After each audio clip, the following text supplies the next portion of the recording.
Hi everybody, this is Mary and welcome back to the kitchen. Today has been canning potatoes day. I have done several different varieties and I have several more that I plan on doing. So I want to show you a new family favorite of ours. It is a breakfast potato, or possibly more commonly known as an O'Brien potato. You can find those a lot of times in the grocery stores in the frozen breakfast potato section. But we're going to do something a little bit different. We are going to can that. That way all we have to do in the morning is just put it in a pan and crisp it. It's already done. That is going to save so much time. Okay. Yesterday I peeled a bunch of potatoes with the help of my mom and my son, and I've had them soaking in a refrigerated place in lemon water. I've taken the potatoes that we cut into French fry pieces yesterday, and I'm going to put on here and I'm going to cut them. Now you can put several on here at a time and just mash them because we want them to be a uniform size. Okay, Jackson, do you think you can help me with this? Yep. Okay, close it. All right.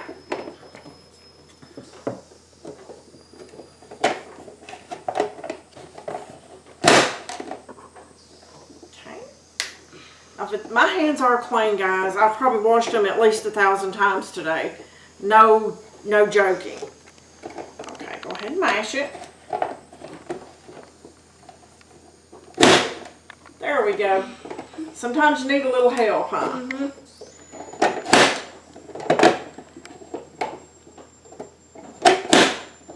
Now, folks, if you don't have one of these little choppers, then by all means you can use a knife and cut these up. Jackson, don't mash it until my fingers are out.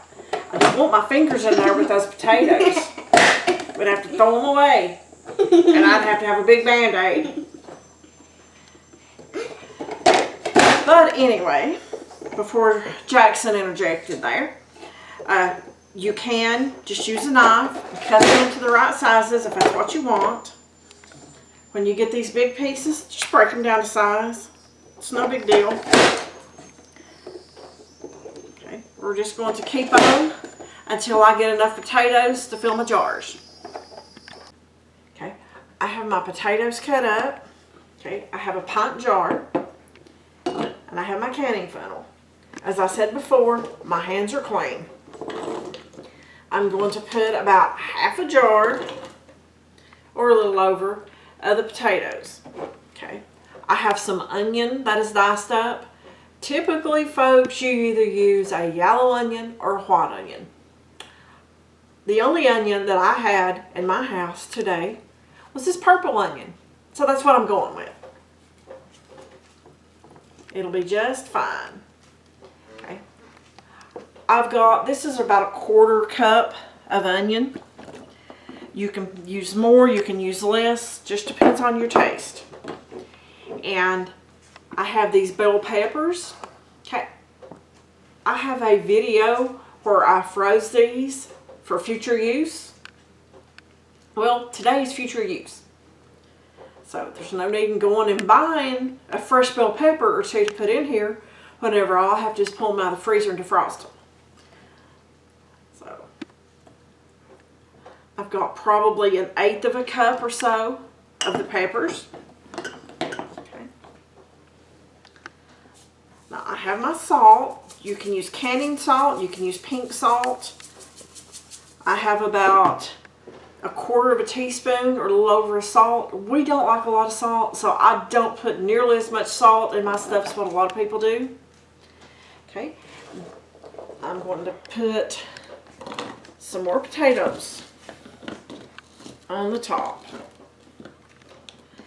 Okay, folks, you're going to notice something a little different about this. These are dry packed, dry canned. What in the world is that, you might ask? I'm going to process these without adding water. Most traditional recipes call for adding water. But we have found that we like the dry canned, dry pack potatoes much better.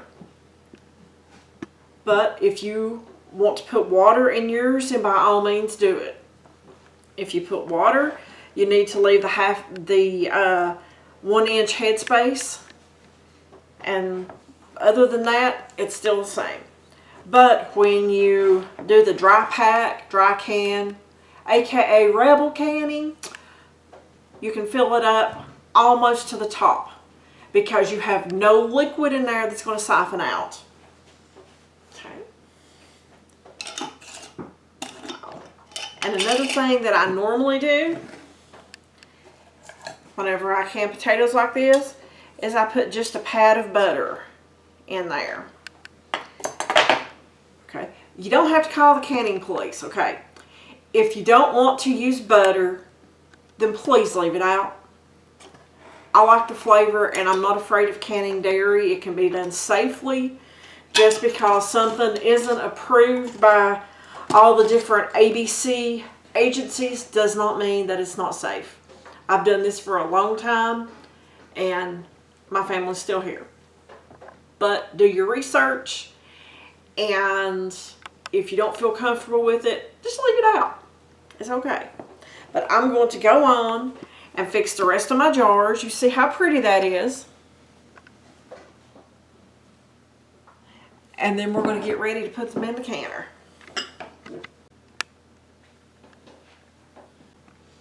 Okay, folks, I'm getting ready to put these into the canner. These are pints, so they are going to process for 35 minutes for pints. And if you process them in quarts, then it's 40 minutes. Okay, with my altitude, it takes 10 pounds of pressure. I will put a link to the altitudes and the pressures that you need to use for your altitude. If you don't know what your altitude is, in all honesty, just Google it and it will tell you what your altitude is, and you can figure out the exact weight that you need to use on your canner. I'll show you what these look like after they come out. Hey guys, welcome back. The canner has stopped, the pressure has dropped, and I am getting ready to get our breakfast potatoes, also known as O'Brien potatoes, out of the canner.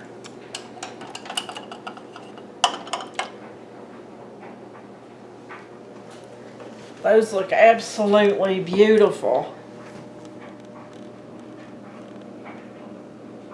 I cannot wait to get into those for breakfast. As you can see, there's still water in there. That is from the veggies. But there was plenty enough liquid in there to safely come up to temperature and to process. But like I said earlier, if you do not feel comfortable with this, don't do it. I'm totally comfortable with it. I've canned this way for a long time. Do your research and be comfortable with it. But for me and mine, we're going to enjoy those in the next few days. I really appreciate you guys watching. Like, subscribe to the channel, share the videos, and we'll see you guys on the next video. Thanks a bunch.